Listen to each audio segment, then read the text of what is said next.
Video, we're going to talk about translations. Before we get started, let's do this question together. We are trying to map the blue square onto the red square. One way we can do that is with a reflection. Remember, our reflection is a mirror image with equal distances on both sides of the line of reflection.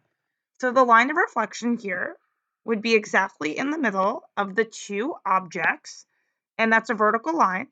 So it has the equation x is equal to a number, and that would have the equation x is equal to -6. Remember, a lowercase r stands for reflection. When you're describing a reflection, you need to mention what the line is that it's being reflected over in order to have a complete response. Okay, let me get rid of this so we can name another kind of transformation. Let's talk about translations. So, a translation is when you shift or slide a figure. And I see that we can shift it to the left. The question is how many units? Because we need to get super specific when we're describing transformations. So, we want to get into the habit of being specific with how many units we are shifting. You might think 2 units. It looks like from here to here it would be 2 units. But this point is on the bottom left of this square. So it needs to map onto the bottom left of this square. These are actually the corresponding points, not these two, if we're shifting it or translating it. So that would be 1, 2, 3, 4. Oops,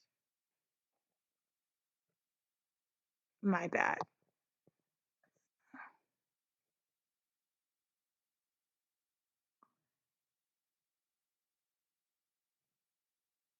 There we go. 1, 2, 3, 4. This one would need to map onto here. 1, 2, 3, 4. 1, 2, 3, 4. 1, 2, 3, 4. So we would need to translate this shape to the left. That's along the x-axis. So that would be 4 units to the left. And when we're moving to the left, we're moving towards the negative numbers on the x-axis. So I'm going to use -4 to indicate that we're moving to the left. And we're not shifting up or down. So that is 0 spaces on the y-axis because we just moved to the left. A translation is when you shift or slide a figure along the x and or the y axis. It could be both, it could be just one, doesn't matter, it's shifting the object. So translations are rigid motions, they make congruent figures. So since a figure before and after a translation will be congruent, translations do preserve angle measurement because we know that congruent figures have congruent corresponding angles. And it does also preserve side length because if it's making congruent figures, the side lengths of the pre-image and the image will be congruent. And the last thing that translations preserve is orientation of a figure. Since you're not flipping it or turning it or doing anything like that, since you're just moving or sliding an object or shifting it, it's going to be facing the same way as the original. And you can take a look at this visual over here. It indicates that we are sliding this red figure down and to the left, each of the points, in order to get to the image. Notice how the two figures are exactly the same at the end. They're congruent and they're facing in the same direction. The orientation was not changed. Before we do some of the questions today, just some notation. So when you see this little open circle symbol, that means we're doing a composition of transformations. That means a series of transformations or sequence, one right after another. We read this backwards. So this would be the transformation that we would do first, followed by the one to the left. Let's take a look at the first question. Let me make this a little bit bigger here. Let me move this so you can see it. Let me take a second and graph what it's asking us to look at.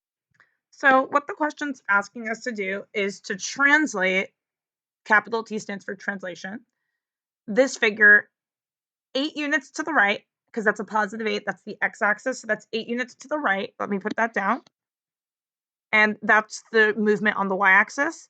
So that would be 4 units down. I'm going to take the point and shift it. 1, 2, 3, 4, 5, 6, 7, 8 to the right. 1, 2, 3, 4 down. Here I have y prime. Let me shift to z. 1, 2, 3, 4, 5, 6, 7, 8. 1, 2, 3, 4. And let me shift X. 1, 2, 3, 4, 5, 6, 7, 8. 1, 2, 3, 4. Let me connect that all together now. Here I have X prime. Here I had Y prime. Oops, I did not connect that together good. So that's Y prime, X prime, Z prime. There we go. That looks a lot better. When you have all these marks on the diagram, it's hard to see what I'm actually doing here. So I have the coordinates. I can write them down over here as well. X prime would be 4, -2. Y prime would be 4, 1. And Z prime would be 8, -.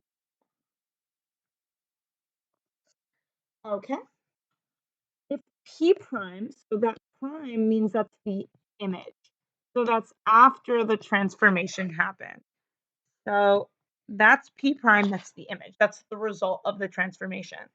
And the transformation that happened is a translation, 1 unit to the right and 3 units up.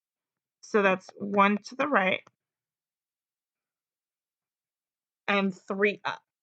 So in order to find the point that this started as, I'm just going to do the reverse. I'm going to go 1 to the left and 3 down. So 1 to the left, 1, 2, 3 down. That is the point 1, -2. And let's test it out. If I do the translation 1 up, oopsies. If I do the translation 1 to the right and 3 up, I do get back at the correct image point. This is the point that we're looking for, the point 1, -2. Now, if you didn't want to use a grid, you could have subtracted 1 and 3 from the X and Y coordinates. 2 minus 1 was 1, and 1 minus 3 is -2. Here, if you didn't want to do this graphically, you could have added 8 to each of the X coordinates and subtracted 4 from each of the Y coordinates, and you should get the same coordinates. Okay, let's move on over here. So here we have the point 3, -2, and that's point A. And it says first, we're doing a translation, 6 to the left and 4 down. So 1, 2, 3, 4, 5, 6. 1, 2, 3, 4. And then it says we are doing another translation, 2 to the right and 1 up. So I'm going to take my image after the first one and I'm going to apply the second one. 2 to the right and 1 up. And I'm going to call that a double prime because 2 transformations happen to it. And that would be the point -1, -5. Okay. Over here, we have a reflection over the x-axis. So let me take my point, -2, 3, and let me reflect it over the x-axis. So here's the x-axis. So that's 1, 2, 3. 1, 2, 3 spaces to the other side. So here's A prime.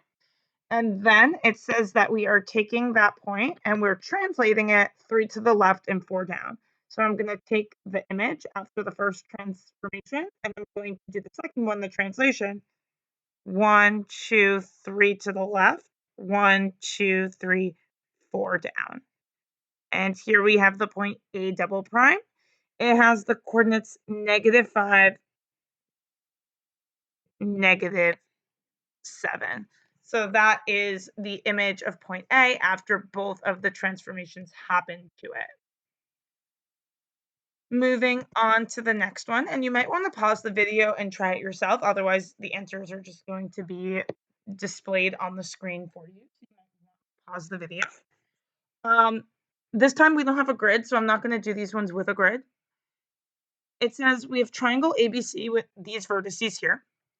And under a translation, A prime, which is the image of point A, is located at 4, 4.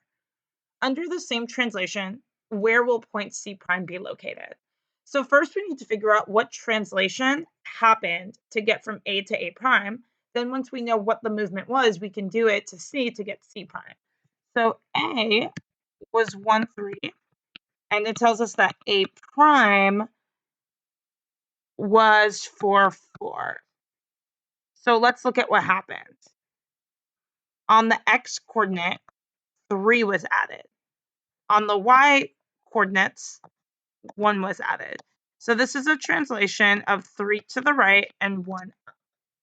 Now that we know the translation, we can apply it to point C. Point C was 4, 0. If we add 3 to its X coordinate, that's 7. And adding 1 to its Y coordinate, that's 1. And there we have it. Okay, the next says the image of triangle ABC under a translation is triangle A prime, B prime, C prime.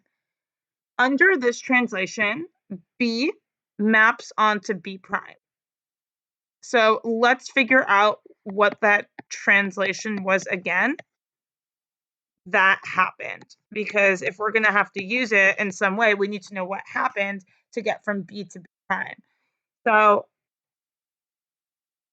from 3 to 1, that's subtracting 2. And from -2 to -1, -1 is bigger than -2. -2 is more negative. -1 is bigger. So 1 was added. So this is a translation of 2 to the left and 1 up. -2, 1. So now that we know what the translation is, it says using this translation, the coordinates of the image of A prime is -2, 2. We need to figure out what point A was. So we're working backwards. So instead of subtracting 2 and adding 1 to each of the coordinates, we're going to do the opposite because we're working backwards from A prime to A. So instead of subtracting 2, I'm going to add 2. So -2 plus 2 is 0. And instead of adding 1, I'm going to subtract 1. -2 minus 1 is -3. It's getting more negative. Let's just test it out. If I apply the translation, -2, we do get -2. 0 minus 2 is -2. And if we add 1, -3 plus 1 is, oh, oops, this is a 2. My bad. I can't read my own handwriting. I thought that said -2. That's what happens when I write very sloppy. This is the 0.22. Okay, so instead of adding 1, we're going to subtract 1, so that's 1. There we go. And then if we're working the other way, 1 plus 1 is 2. So that works. We have found the original point A using the translation. Last one we're going to do for this video. You might want to pause the video and try it out yourself. So we have a table here, and the table is giving us some information so we can figure out what translation happened. So from A to A prime, because that's a complete one in this chart, it's the only complete section. 1 was added to the X coordinates, so that's 1 to the right, and 3 was subtracted from the Y coordinates, so that's 3 down. So to get from B prime to B, we just need to do the reverse. Instead of adding 1, I'm going to subtract 1. So that would be -6 because you're getting smaller than -5. And instead of subtracting 3, I'm going to add 3. So that would be 4. Okay, now here we're going from D to D prime, so we're applying the translation. So I'm going to add 1 to the X coordinate, so that gets less negative. And I'm going to subtract 3 from the Y coordinate. -1 minus 3 is -4.